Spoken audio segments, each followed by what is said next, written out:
I woke to the sound of gulls and the hush of the tide folding itself across the sand. Morning light filtered through the glass walls of my home, pale, gold, and forgiving. It painted the ocean like an old memory I still hadn't learned to let go of. I stood at the window with a mug of black coffee, feeling its warmth seep into my palms. The house was quiet, save for the soft ticking of the grandfather clock and the distant hum of the sea. That was how I liked it, predictable, peaceful, mine. The peace didn't last. Her car came screaming up the drive, a silver blur slicing through the morning stillness. Tires crunched against the gravel. I didn't move. I didn't need to look.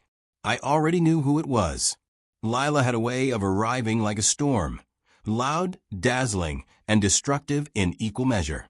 The front door swung open before I could reach it. She didn't bother to knock. "Dad," she said, her tone clipped, rehearsed, like she'd practiced it in the mirror. "We need to talk." I nodded toward the kitchen table. "Coffee." She shook her head. No time for that. Her phone was still in her hand, screen lit up with a half-typed caption. "Ethan and I have been talking. We've decided we're going to move in." "Move in," I repeated slowly. "Yes," she said, brushing a strand of her sun-bleached hair behind her ear. "It just makes sense. You're always saying this place is too big for one person. You should be somewhere smaller, simpler. Somewhere appropriate for retirement." Retirement. The word sat in the air like a bad taste. I hadn't retired. I just stopped explaining what I did for a living. She smiled the kind of smile people use when they're sure they've already won. "Ethan's career is taking off, and this house would be perfect for hosting clients, events, expanding our brand. It's really the next step for us." "Our brand," I echoed. "You and Ethan?" "Yes," she said, impatient now. "We're a team. And this place, well, it deserves people who can use it." Her voice softened slightly, as if that made it better. "People like us." I stared at her. My daughter, 27, beautiful, stubborn, and blind to everything that mattered. I wanted to ask when she stopped seeing this house as home and started seeing it as a trophy. Instead, I just nodded and took another sip of coffee. "You don't have to say anything," she went on, mistaking my silence for consent. "We'll handle everything. Ethan's already talking to designers. Maybe open up the lower level, make it more modern. Ocean-facing glass gym, infinity pool. It'll be incredible." Her phone chimed. She turned slightly, angled the screen toward the window for better lighting, and snapped a photo. Her perfect smile framed against the shimmering bay. Her caption came out of her mouth as she typed it. "Claiming our family's legacy, what do you think?" she asked, not really waiting for an answer. #new beginnings. I watched her hit post. Somewhere across the digital void, 1,000 strangers would soon congratulate her on inheriting a dream she hadn't earned. When she finally turned back to me, I could see the impatience flickering in her eyes, the same spark I'd seen when she was 5 and wanted a pony, or 15 and wanted a car. "You're not mad, are you?" she asked. "This is what you've always said you wanted, for me to have a good life." "Yes," I said quietly. "A good life." She didn't hear the difference. Lila leaned over, kissed my cheek like a formality, and slung her designer purse over her shoulder. "You'll love what we do with the place, Dad. Trust me, it's going to be legendary." The door closed behind her, and I listened to the engine fade down the winding road toward town. Only then did I let out the breath I hadn't realized I was holding. The gulls returned to their cries, the waves resumed their rhythm, and the house, my house, felt alive again. I walked through the open rooms, my footsteps echoing softly against polished concrete and glass. Every corner of this place held a story. I had built it, not just with money, but with vision. Long before Lila was born, I'd stood on this cliff and imagined a home that would breathe with the sea. The glass walls weren't for showing off. They were for remembering that nothing truly belongs to us. Not land, not wealth, not even family. When I reached the window overlooking Azure Bay, I saw the reflection of an old man staring back, older than I felt, older than I wanted to admit. 58 years had a way of carving lessons into your bones. I thought of Lila's bright certainty, her careless entitlement, and I felt a pang that wasn't anger so much as disappointment. She thought this house was her inheritance. She didn't realize it was my sanctuary, the one place untouched by the noise of her world. Outside, the tide was going out, revealing dark rocks and hidden pools beneath the waves. The ocean never lies. It takes what it wants and leaves what's earned. I pressed a hand to the cool glass, watching sunlight scatter across the water. "You'll learn, Lila," I whispered to the empty room. "Not everything worth having can be demanded." For a moment, the silence answered me. Then a small vibration broke it, my phone lighting up on the counter. A notification from social media. At Lila Monroe, claiming our family's legacy, #new beginnings. Thousands of hearts beneath it. I smiled, not bitterly but knowingly. The tide was coming for her, whether she saw it or not. And this time, I wasn't going to stop it. By the time dusk settled over Azure Bay, the house no longer belonged to silence. Cars lined the drive like trophies, headlights cutting through the fog rolling in from the water. Laughter drifted through the glass walls, high-pitched and polished, the kind that doesn't come from joy, but from people trying too hard to prove they belong. I wasn't supposed to be there. Lila had sent the invitation that morning, a digital card with gold foil edges and a title that made me pause. Celebration of Legacy, the Monroes of Azure Bay. A celebration of legacy, I thought, for something not yet lost, but stolen in spirit. Still I went. Partly out of curiosity, partly out of a father's obligation to witness his daughter's illusions before they shattered. I arrived an hour late, as I often did to things I didn't want to attend. Ethan Cole greeted me at the door with a grin too wide for sincerity. "Jacob, you made it," he said, shaking my hand like a man greeting an investor rather than a father-in-law. He wore a white linen shirt open at the collar, sleeves rolled just enough to show off the gold watch I knew he couldn't afford without Lila's sponsorship money. We were just about to toast to the future. "Whose future?" I asked. He laughed, missing the point. Inside, the place had been transformed. My minimalist living room, once a quiet space of oak, glass, and ocean, now looked like the set of a lifestyle commercial. String lights hung from the beams, champagne buckets glimmered on side tables, and a neon sign above the window spelled out the Coles in cursive gold. Not the Monroes, the Coles. I took a slow breath. Lila floated through the crowd, wrapped in a white satin dress that shimmered with every flash of a phone camera. She looked radiant, I'll admit, but it was the kind of radiance that burns out fast. She hugged influencers, shook hands with realtors, kissed the cheeks of strangers who had never known her before she had 1 million followers. When she spotted me, her expression flickered between guilt and performance. "Dad," she said too loudly. "You came." "I did," I said, glancing around, "though I don't recognize much of my home." She rolled her eyes playfully. "Oh, come on. It's just decor. We're reimagining the space." Ethan raised his glass. "To reimagining." The crowd echoed him with laughter and clinking glasses.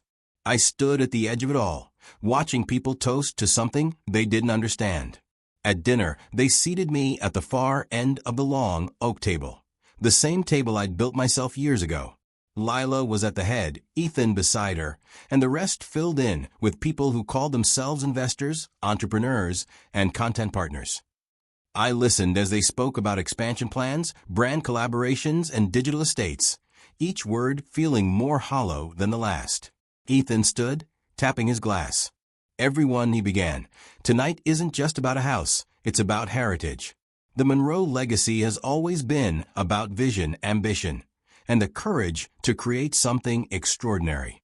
Lila and I are honored to continue that legacy by turning this beautiful property into a new kind of experience, a luxury wellness resort that brings the essence of Azure Bay to the world." Applause followed. Cameras flashed. I didn't move. When it quieted, I spoke, calm, measured, deliberate. "You'll need to consult the owner before breaking walls." The laughter that followed was instant. Ethan chuckled, glancing at Lila for reassurance. "You're looking at them," he said with mock pride, holding her hand. The guests chuckled politely, some already returning to their plates. Only one person didn't laugh, Ethan's father, Gerald Cole, a gray-haired lawyer with sharp eyes and the cautious air of a man who'd seen too many lawsuits. He studied me across the table, as if sensing something the others missed. "Jacob," he said, voice low but clear. "I assume the property title is already transferred." I smiled faintly. "You assume incorrectly." The table quieted. The music kept playing, faint and oblivious. Lila's fork clattered against her plate. "Dad," she began, her voice tight, "don't make this uncomfortable." I offered. I wouldn't dream of it. But the mood had shifted. The influencers lowered their phones. Ethan's smirk faltered. For the first time that evening, I felt the power tilt back toward truth. I rose from my seat slowly, placing my napkin beside my plate. "You're right, Ethan," I said evenly. "Heritage is about courage, but also honesty. And tonight seems as good a time as any to clarify which of those we're celebrating." The waves outside beat against the cliff, steady as my heartbeat. I caught my reflection in the glass, an old man in a sea of youth, but still the only one in control. I raised my glass. "To clarity," I said softly and drank. Then I left the table, the room, and the party, letting their confusion ferment. There are lessons you can't teach with words. Only silence and consequence. As I stepped out into the cool night air, the laughter inside resumed, forced, nervous, brittle. The ocean stretched before me, vast and indifferent. They thought they were taking over my house. They didn't realize they were dining inside a lesson. Tomorrow, I decided I'd begin asking questions. Simple ones. Ones they wouldn't be able to answer. And when the truth surfaced, it would be as unstoppable as the tide. Morning broke with a taste of salt and silence. The house, still littered with half-empty glasses and the faint perfume of strangers, looked like a battlefield after a social war, trophies of arrogance scattered across every surface. The neon the Cole sign still flickered weakly over the window, its light bleeding into the pale dawn. I didn't take it down. Not yet. Let them believe they owned it one more day. I brewed my coffee, black as truth, and waited. I knew they'd return. People like Lila and Ethan always came back to the scene of their triumphs, if only to admire themselves in the ruins. By noon, the sound of the engine rolled up the drive again. 2 cars this time. Lila stepped out first, wearing oversized sunglasses that couldn't hide the anxiety in her face. Ethan followed, his swagger intact but dented at the edges. Behind them came Gerald Cole, the lawyer father, his expression guarded. "Dad," Lila began cautiously, "we need to talk about last night." "I was hoping you'd say that," I replied, motioning them toward the dining room. The same oak table, now cleared of champagne and pretenses. Ethan tried to reclaim authority. "Look, Jacob. Let's start simple," I interrupted. "Who paid the last property tax?" He blinked. "What? Property tax?" I said. "The bill that comes every 6 months. Whose name is on it?" Lila looked at Ethan. Ethan looked at Gerald. Gerald folded his hands. "I assume it's under Lila's." "It isn't," I said. "Next question. Who's listed on the insurance?" The silence that followed was sharper than any argument. Even the ocean seemed to hold its breath beyond the glass. Ethan cleared his throat. "We hadn't gotten around to the transfer paperwork yet." "Of course you hadn't," I said quietly. "Because there is no transfer paperwork." Lila's voice trembled. "Dad, you're making this sound like we were trying to steal from you." "Were you?" I asked gently. Her eyes flashed, more hurt than angry, but not innocent. Gerald finally spoke. "Jacob, perhaps it's best to clarify the ownership directly." I nodded and reached into my coat pocket. The envelope felt heavy, though it held only a few sheets of paper, weightless things that defined worlds. I slid it across the table toward Gerald. He hesitated before opening it, scanning the first page. His face tightened. "My name," I said, answering before he asked. "Just mine. Always has been." Ethan's mouth fell open. "You mean?" "I mean," I said, "you've been living in my generosity, not your inheritance." The words fell like stones in water. No shouting, no drama, just the truth, sinking fast and deep. Lila's face drained of color. She looked at me as though the ground beneath her had given way. "But you said one day this house would be mine," she whispered. "I said one day you'd understand what it means to earn something," I corrected. "Not demand it." Ethan leaned back in his chair, trying to recover his composure. "You could have just told us instead of embarrassing us in front of everyone." I studied him. Embarrassment requires innocence. You threw a dinner party in a house you didn't own, toasted to a future you didn't build, and bragged about a legacy you never asked to understand. Tell me, Ethan, what part of that do you think I should have congratulated? Gerald closed the envelope carefully, the lawyer in him recognizing the finality of the gesture. "I'll advise my son to withdraw from any plans concerning the property," he said quietly. There was a flicker of respect in his tone, the kind only earned by boundaries long overdue. Lila looked between us, her voice breaking. "Dad, I didn't mean for it to get this far. I just thought." "I know what you thought," I said, softening just enough to let her see it wasn't cruelty. "You thought love meant permission. But sometimes love means saying no." The room went still. The gulls outside cried, the waves sighed, and somewhere deep in the silence, I felt the faint ache of regret. But regret is a teacher too. Ethan stood abruptly, muttering something about getting air, and stormed toward the terrace. Lila followed him with her eyes, but didn't move. She stayed there, trembling, as though waiting for me to offer comfort. I didn't. Not yet. She finally spoke, her voice small. "You really kept all this from me?" "I kept you safe from what power does to people who've never earned it," I said. "But maybe I waited too long." When they left, I walked them to the door. Lila paused, her hand hovering near my arm. "Are we okay?" she asked. "We will be," I said, "once you decide who you are without this house." The door closed softly behind them. I stood there a moment longer, the envelope still on the table, the ink of my name dark against white paper. Outside, the bay glimmered under a rising tide, steady, relentless, unforgiving. In that moment, I realized this wasn't just about a house. It was about legacy, not the kind measured in property, but in principle. And I would rather leave her the lesson than the estate. The next storm was already forming beyond the horizon. I could feel it in the wind. And this time, I wasn't the one who needed shelter. The air that morning carried a strange stillness, that quiet pause before a storm decides whether it will break or pass. I sat in my study, an untouched cup of coffee cooling beside me, the envelope with the deed lying on the desk like a silent witness. The events of the dinner still echoed in my mind, not for what was said, but for what remained unsaid. Truth, I've learned, doesn't shout. It waits. By midday, the waiting ended. Lila came back, not alone this time, but with Ethan trailing behind her like a shadow pretending to be light. His confidence had returned, but it looked rehearsed. Lila's eyes, red from sleeplessness, betrayed the cost of pride. "Dad," she said without preamble, "we need to clear the air." I leaned back in my chair. "Then open a window." "Enough games," Ethan snapped. "If you think you can embarrass us and just walk away, you're mistaken.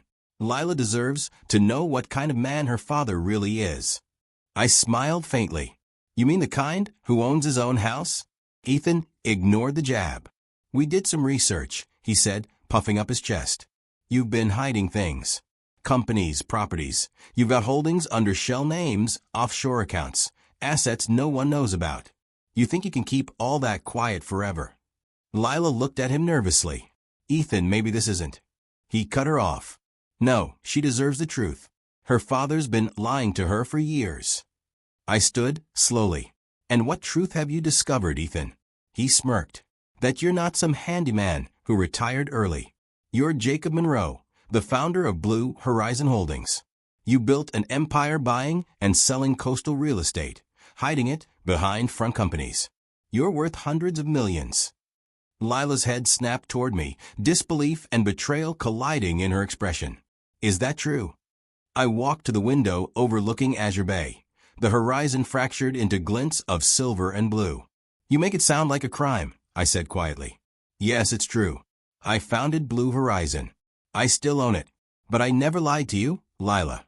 You never asked." Her voice rose. "You let me think you were struggling. You made me live modestly while you had all this. I made you live honestly, I said.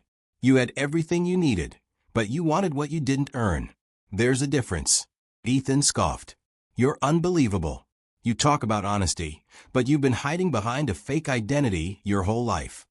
I turned to face him, calm but deliberate. No, Ethan. I've been protecting mine. I opened a drawer and pulled out a small black leather case. From it, I took a simple white business card, unmarked except for the embossed logo of a horizon line and a name beneath it. Jacob Monroe, founder and CEO, Blue Horizon Holdings. I set it on the desk, between us. The card meant little by itself, but it had the weight of a decade's silence behind it. Ethan stared at it like it was a verdict. Lila stepped forward, tears gathering but not yet falling. Why hide it from me? Because, I said softly, you would have grown up believing wealth is inheritance, not effort. I wanted you to understand value before you held it in your hands. She shook her head. You don't know what it's like to work your whole life for approval, and then find out it was a test. Yes, I do, I replied. I lived that life before I built this one. Her anger faltered, replaced by something raw, confusion, maybe even shame. But Ethan couldn't let silence win. You think you can manipulate her with this saint act? You're just another rich man pretending virtue justifies power. I met his gaze. And you're another opportunist pretending greed is ambition. He flushed, jaw tight. You can't stop progress, Jacob. The world's moving on. You're just an old man with property and outdated ideals. I walked to the glass wall, gesturing toward the ocean. Look out there, Ethan. The tide comes in, the tide goes out. Always has, always will. You can't out-negotiate the sea. It doesn't care what hashtags you use. He said nothing. The wind outside rattled the panes like punctuation. I turned back to Lila. You thought this house was your legacy. It isn't. It was never meant to be. Legacy isn't what we inherit, it's what we learn. Her lips parted, trembling. And what have I learned, Dad?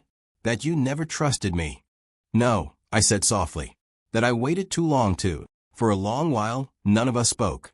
Ethan shifted uncomfortably, the swagger dissolving into something closer to fear. I could see him realizing that he'd played at power without understanding it. His father might have taught him law, but he'd never taught him restraint. Finally, Lila whispered, I don't even know who you are anymore. Then look harder, I said. Because this is who I've always been. She looked down at the card still resting on the desk, the light glinting off the embossed letters. In that quiet, I saw the first spark of realization, that the man she'd dismissed as small had built an empire she'd never imagined. But more than that his silence wasn't weakness. It was choice. Ethan broke the silence with a bitter laugh. You're insane. I nodded slightly. Maybe. But insane is believing luxury is owed to you when you've earned nothing. He turned to leave, muttering curses under his breath. Lila followed slower, her hand brushing the card before pulling away. She didn't look at me as she walked out. When the door closed, I exhaled. The wind off the bay swept through the open window, carrying the faint scent of salt and rain. The storm had broken at last, and though I'd lost my daughter's trust, I'd given her the truth. The tide was coming in again, and this time it was hers to face. It started with a single notification, then another, then hundreds. By noon, my phone was a storm of alerts, messages, emails, missed calls. My assistant Claire left me a brief voicemail. You might want to check social media, Jacob. Your daughters made a statement. I didn't check immediately. I'd learned long ago that chaos demands attention, and that ignoring it, even for a moment, is its own kind of power. I poured myself a cup of coffee, stepped onto the deck overlooking Azure Bay, and listened to the surf whisper against the rocks. The ocean had seen worse than scandal. So had I. When I finally opened my phone, I found her face staring back at me, framed perfectly in soft lighting, tears streaking down her cheeks. The live stream title read, The Truth About My Father. Lila sat in her designer kitchen, makeup smudged, but artfully so. Her voice trembled just enough to seem real. My dad's been lying to me, she said, staring into the camera. My whole life, he's pretended to be someone else. He made me think we were ordinary. He let me struggle while he hid millions. And now he's punishing me for trying to build a life, for daring to want something more. I watched, unmoving. She spoke for nearly 20 minutes, alternating between tears and rage, painting herself as the victim of a cruel patriarch who wanted control more than love. It wasn't truth, but it wasn't entirely a lie either, just a version of it shaped by hurt and pride. Her view count rose like the tide. Comments poured in. She deserves better. He sounds manipulative. Classic control freak father. Privileged and still crying. Spare us. She's ungrateful. She's spoiled. The internet devours tragedy faster than truth. Within hours, news outlets picked up the story. The Azure Bay heiress meltdown. Her face was everywhere. Trending hashtags, reaction videos, interviews lined up like vultures. By evening, she was the most talked about woman in the Pacific Northwest. By morning, she was the most ridiculed. Brand partners withdrew their deals. Fashion houses issued polite statements about re-evaluating collaborations. Her PR team vanished. Even her friends, the ones who'd lived off her parties and presents, went silent. Fame has no loyalty when the cameras turn cold. I didn't gloat. There was no satisfaction in watching your child burn down her own house just to prove she could light a match. That afternoon, Ethan called. I didn't answer the first 3 times. On the 4th, I picked up. "You think this is funny, old man?" he spat, his voice crackling through the receiver. "You humiliated her. You humiliated us. Us." I repeated quietly. Interesting choice of pronoun. He ignored it.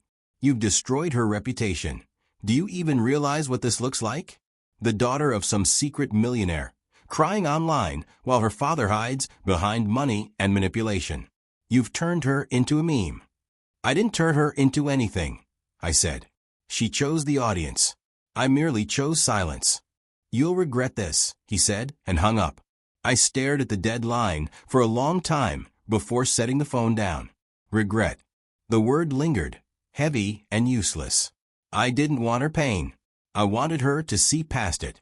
That night, I walked along the beach, the moon slicing silver across the black water. The wind was sharp, the air cold enough to sting. I thought of her as a little girl, running barefoot through the tide pools, collecting shells, and shouting that they were treasures from the deep. Back then, she didn't measure worth in currency or followers, only wonder. Somewhere between childhood and influence, that wonder had drowned. When I returned home, the reflection of my house shimmered faintly across the wet sand. The glass walls glowed from within, transparent but impenetrable, much like the life I'd built. I stood there a long while, watching the waves erase my footprints as soon as I made them. The next morning, a headline greeted me over breakfast. Lila Monroe, from heiress to hashtag, a legacy in ruins. Her photo sat below it, mascara-streaked, expression hollow.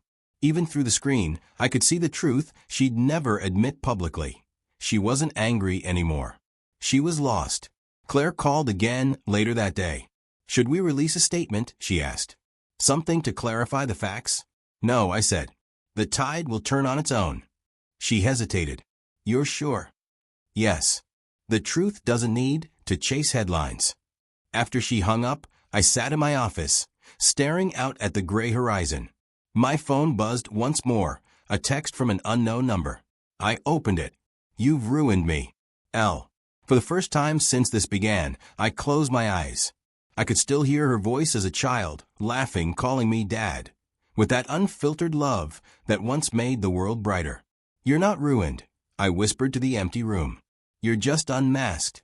Outside, the waves rose higher than usual, breaking hard against the rocks. The sea was restless, wild, and beautiful, like her. And somewhere in the noise of that endless tide, I heard the faint promise of something new. 3 days that passed before I saw her again can become the beginning of wisdom. Online to peak and begin its slow, merciless fade. The world had already found a new scandal to feed on.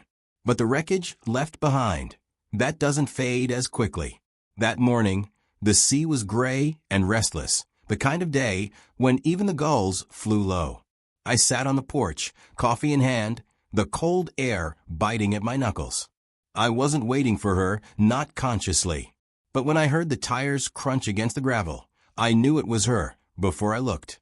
Lila stepped out of her car wearing a hooded coat, her face bare of makeup. Her phone, the weapon that once ruled her life, hung loosely in her hand, cracked, the screen spidered white.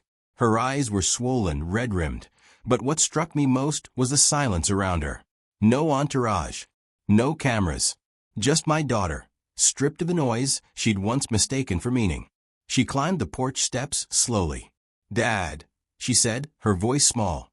"Please tell me it's not true." I didn't ask what she meant. We both knew.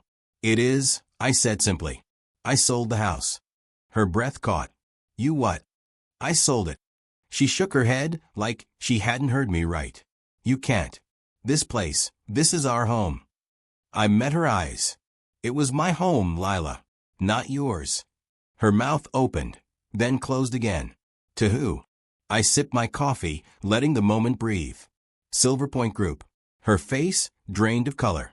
"Dad, that's Ethan's father's biggest competitor." "Yes," I said. "They made an excellent offer." "You sold our home to them?" Her voice cracked. "You did it just to hurt me." I set my cup down carefully. "I did it to remind you that ownership isn't a birthright.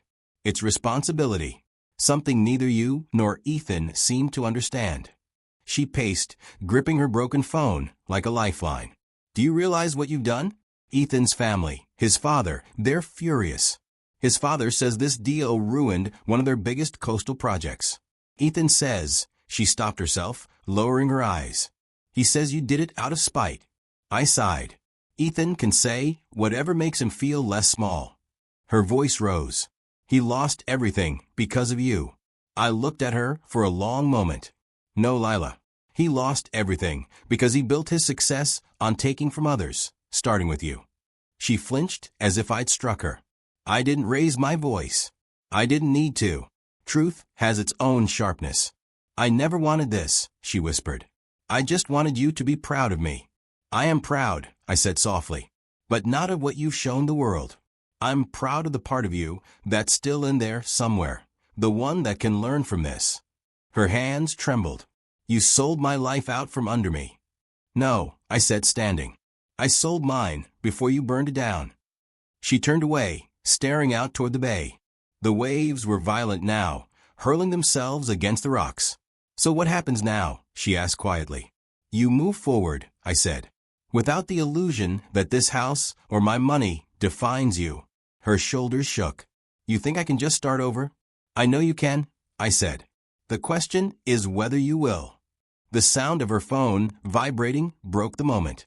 She looked at it, then at me. "It's Ethan," she said. "He wants to talk to you." "I have nothing to say to him." She pressed the call through anyway, her hand trembling as she handed me the phone. Ethan's voice exploded through the line before I could speak. "You bastard," he hissed. "Do you have any idea what you've done? You sold to Silver Point. You handed them the coastline deal we'd been negotiating for months." "Business," I said evenly. "You should understand that word, though you seem to confuse it with theft." "You ruined us," he shouted. "No," I said quietly. "You ruined yourself by trying to steal what was never yours." For a moment, there was only the sound of breathing, his heavy and uneven mind calm. Then the line went dead. Lila stood frozen, staring at the horizon. "He says he can't see me anymore," she whispered. "That everything's falling apart." I said nothing. The wind answered for me, carrying the crash of the waves against the shore. Finally, she turned to face me. "You've taken everything from me." I shook my head. "No, Lila. I've given you what no one else could, a chance to begin without pretending." Her eyes filled again, but this time no words came. She just stood there, tears streaking her cheeks, and for the first time in years, I saw my daughter, not the influencer, not the heiress, but the girl who once collected shells on this beach and believed they were treasures. She left soon after, driving off without another word. I stayed on the porch, watching until her car disappeared around the bend. The sun dipped behind the cliffs, turning the bay a deep, bruised blue. I felt the familiar ache in my chest, love mixed with loss, the kind that fathers learn to live with. Somewhere out there, she would either break or rebuild. That choice was hers now. As the tide rolled in, I whispered to the sea, not for forgiveness, but for faith. Let her learn, I said.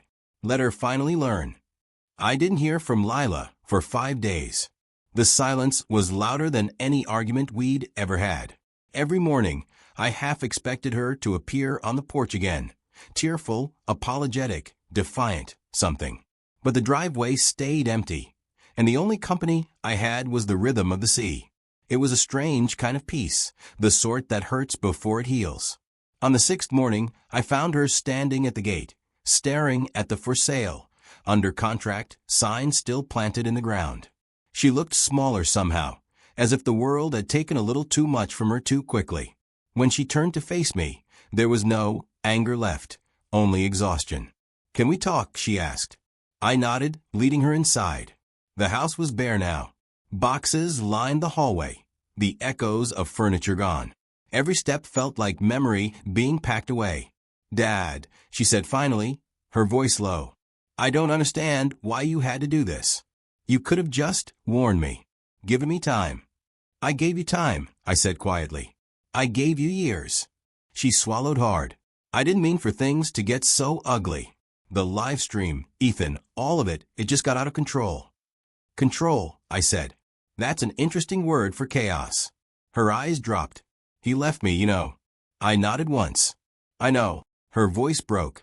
"He said I'm toxic, that I ruin everything I touch." I wanted to tell her that wasn't true, but lies, even kind ones, had built too much of her world already. "Maybe it's time to touch something different," I said instead. "Something real." She let out a shaky laugh. "Real like what?" "I've lost everything." I reached into my pocket and took out my phone. "No," I said, opening my banking app, "you've lost nothing you earned." I turned the screen toward her.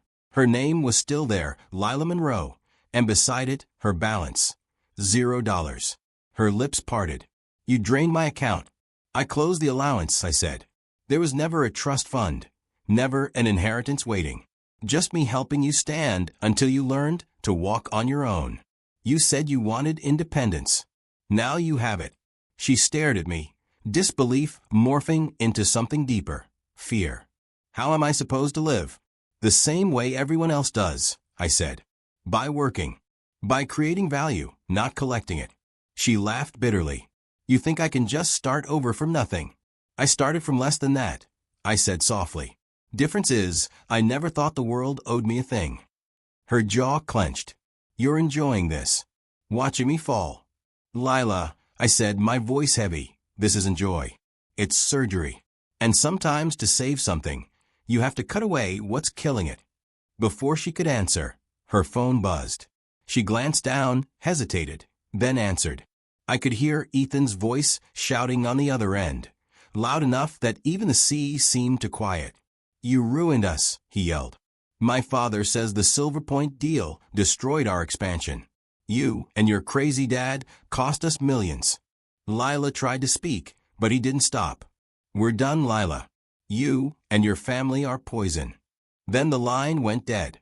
She lowered the phone slowly, her hands trembling. "He's gone," she whispered. "They all are." I nodded. "Then maybe you can finally see what's left." She looked up, eyes shining with tears that refused to fall. "Nothing's left, Dad. Nothing." I walked to the window and pointed toward the horizon. The sun was setting, bleeding orange across the water. "You're wrong," I said. "What's left is the only thing that ever mattered, the truth. Everything else was noise." For a long moment, she didn't move. Then, quietly, she said, "I hate you for this." "I know," I said. "And that's fine. You'll hate me until the day you understand me." She turned and walked toward the door. Her steps were unsteady but determined, the sound of them echoing off the empty walls. At the threshold, she paused, one hand on the frame. "You really sold it all?" she asked without looking back. "I did. For good." "For peace," I said. She nodded once and left. I watched her drive away, the sound of her car fading into the wind. When the silence returned, it was heavier this time. Final, almost sacred.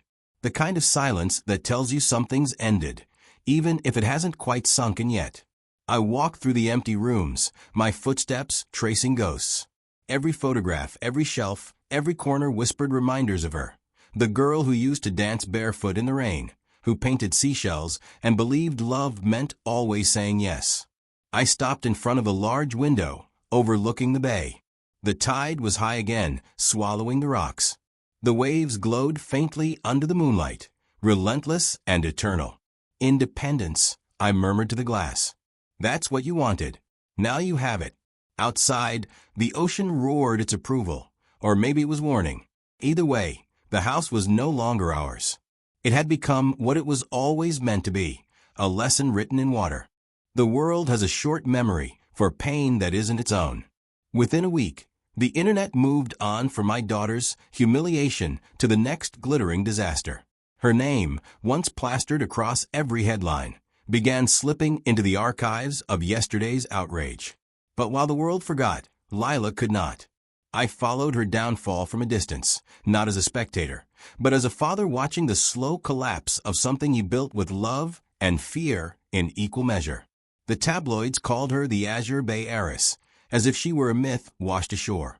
But I knew better. She was just a girl who mistook applause for affection. Her sponsorships vanished first. Then the invitations. Then the friends who had once filled her life with noise and champagne. One by one, they drifted away like leaves in retreating tidewater. Without her online presence, she was invisible.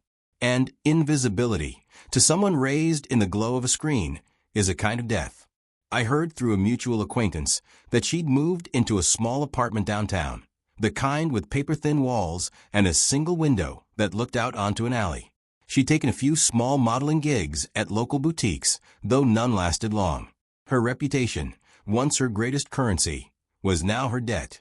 Some nights, I caught myself picking up the phone to call her, to ask if she was eating, if she was warm. But every time, I stopped. Love without discipline, I reminded myself, is cruelty in disguise.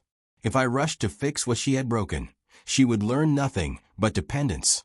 Pain, though merciless, is an honest teacher. Still, there were moments when my resolve cracked. One afternoon, while walking through the market in town, I saw her reflection before I saw her, in the window of a bakery.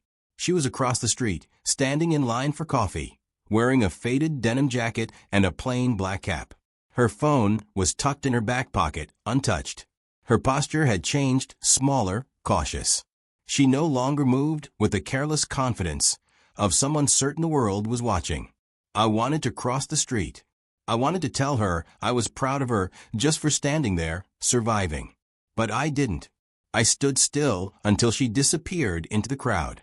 That night, I sat on the porch of my rented cottage outside town. The Azure Bay house was gone, now, legally, physically, spiritually. Silver Point had taken possession the week before. The new owners had already begun renovations, tearing down the walls I'd built. I imagined the sound of hammers echoing through the empty rooms where laughter once lived. But oddly, I didn't feel loss. I felt relief. Some places are prisons disguised as memories. That house had become one for both of us. When darkness fell, I poured a glass of scotch and opened my laptop. I searched her name again, though I promised myself I wouldn't. The results were fewer now, scattered across gossip forums and forgotten threads.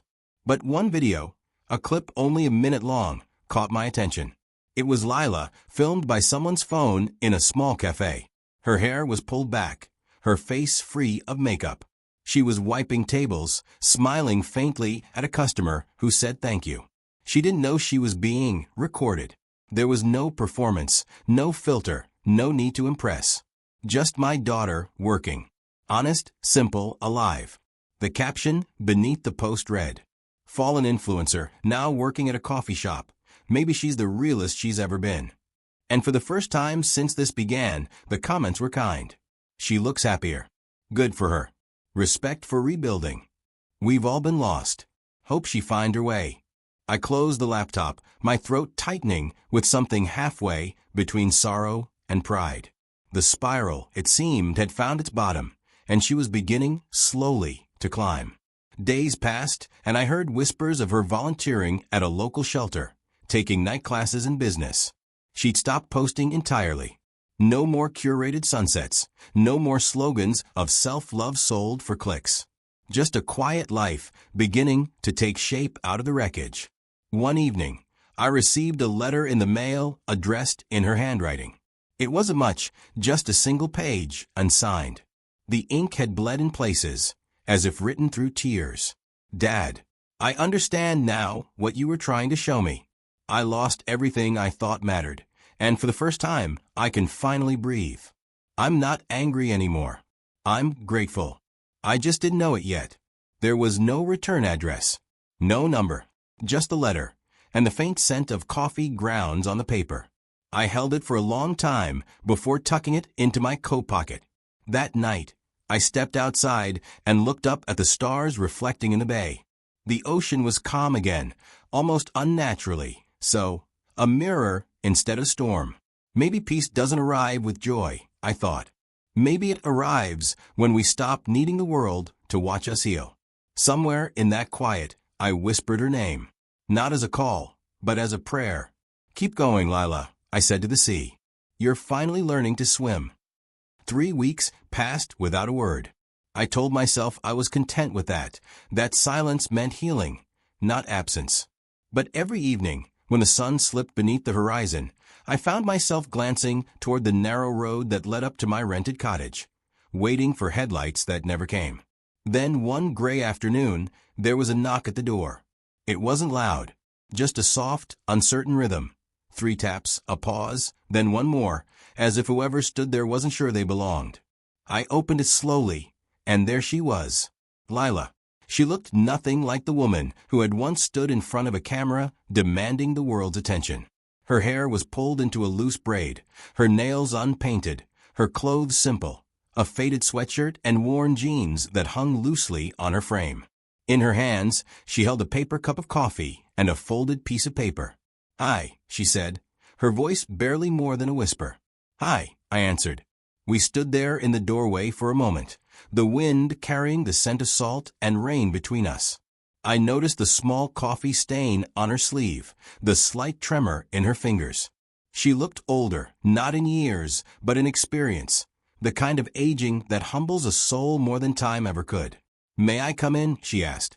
I stepped aside. Of course. She walked in carefully, as though afraid her presence might disturb something fragile. Her eyes moved around the room, the books stacked on the desk, the old radio humming softly in the background, the kettle still steaming from my last cup. It's smaller than the house, she said after a pause. But warmer. I smiled faintly. That's what happens when you fill a place with peace instead of ego. She didn't argue. Instead, she handed me the folded paper. I wrote this, she said. I didn't know how else to say what I needed to. I took it, hesitating. Do you want me to read it now? She nodded.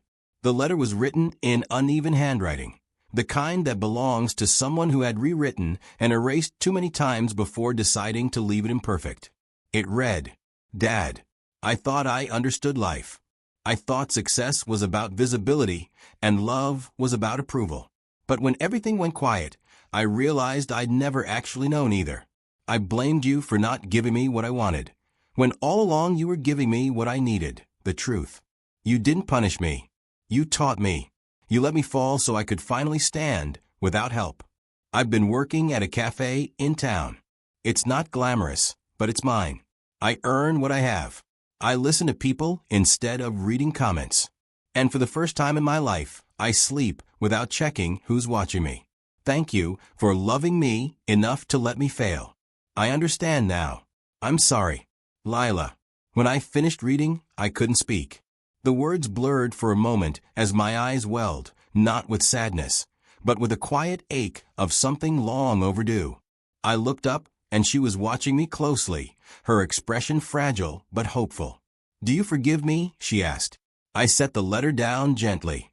There was nothing to forgive, only something to learn. She exhaled, a trembling sigh of release. I wanted to hate you forever, she admitted. But the longer I stayed angry, the smaller I became. You were right. I didn't know who I was without everything I'd built around me. I had to lose it all to find what mattered. And what matters? I asked softly. She smiled, faint and sincere. Peace. Purpose. And you. The last word barely made it out before her voice broke. I stepped forward and wrapped her in my arms. For the first time in years, she didn't resist. She clung to me like the child she once was, the one who used to fall asleep on my shoulder after long beach walks. I felt her tears soak through my shirt, warm and real. I'm proud of you, I whispered into her hair. She pulled back, wiping her eyes with the sleeve of her sweatshirt. You know what's funny? I used to think being strong meant never needing help. Now I think it's knowing when to start over. That's the hardest kind of strength, I said. The kind that doesn't get applause. We sat on the porch afterward, watching the gray sky brighten into soft gold as the clouds broke. The tide was low, revealing a mosaic of shells and wet sand below the cliffs. She wrapped her arms around her knees, breathing deeply. I miss the house sometimes, she said, but not like before. It's strange, I don't want it back. I just want what it represented, before I ruined it. It represented love, I said. And love isn't in walls or windows. It's in what we build inside ourselves. She nodded, looking out at the bay. Maybe one day, I'll buy my own place. Something small. Something honest. I smiled. And when that day comes, it'll be yours. Not because it was given, but because it was earned. The sun broke through fully then, glinting across the water. And for the first time in what felt like years, I saw the same light in her eyes that had once danced there as a child. The kind untouched by greed or fear. We sat there in silence, two people mending the invisible thread between them. The ocean whispered below, endless and forgiving, as if reminding us that every tide, no matter how fierce, eventually finds its calm. The dawn came softly that morning, spilling gold over the bay like forgiveness made visible. The sea was calm, unusually calm, its surface so still it mirrored the sky. I sat on the porch with a mug of coffee, the same way I had on the morning all of this began. But this time, I wasn't alone. Lila sat beside me, her hands curled around her own cup, watching the horizon. She'd stayed the night in the guest room, the first time she'd slept under my roof in months. I had woken before her, expecting that familiar loneliness to greet me. But when I heard her soft footsteps padding into the kitchen, something inside me eased. It was the sound of peace returning home. She didn't speak for a while, and neither did I. We didn't need to. The silence between us had changed. It wasn't made of distance anymore, but of understanding.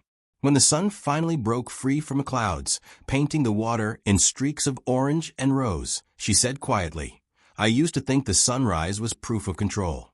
Like no matter what I ruined the night before, it would show up again just for me. She smiled faintly. Now I know it's the opposite. It doesn't rise for anyone. It just does. And we either rise with it or we don't. I nodded. That's life, Lila. The world doesn't owe us light. We earn it by facing the dark. She sipped her coffee, her eyes glistening in the reflection of the water. I kept reading that letter I wrote you, she said. The one about working at the cafe. Every day, I wondered if it was enough to make you proud. It wasn't the letter, I said. It was the living that came after it. She laughed softly. You sound like one of those old philosophers. I've had practice, I said. The ocean's been teaching me longer than you've been alive. She leaned her head against my shoulder. I think I finally get what you meant, that the ocean gives and takes. That it's not cruel, just honest. I used to think you were cruel for letting me drown. And now? I asked. She smiled. Now I know you were teaching me to swim. Her words lingered in the air between us. I looked out at the bay, at the vastness that had shaped both of us in ways we were only beginning to understand. You didn't drown, I said. You just had to sink far enough to see what floated. She let out a quiet laugh, one tinged with the fragility of someone still learning how to trust the sound of their own joy. I'm not sure I deserve this peace. No one deserves peace, I said gently. You choose it. Every day. Especially on the days when you think you don't. We sat like that for a long time, the sky slowly brightening around us. A small boat cut across the horizon, leaving a trail of ripples that shimmered like molten glass. The world was awake again, indifferent and beautiful. After a while, she reached into her pocket and pulled out a small seashell. Pale pink, smooth, familiar. "Do you remember this?" she asked, placing it in my palm. I did. It was from years ago, the day she called it treasure from the deep. I'd kept it for a time, then lost it somewhere along the way, or so I'd thought.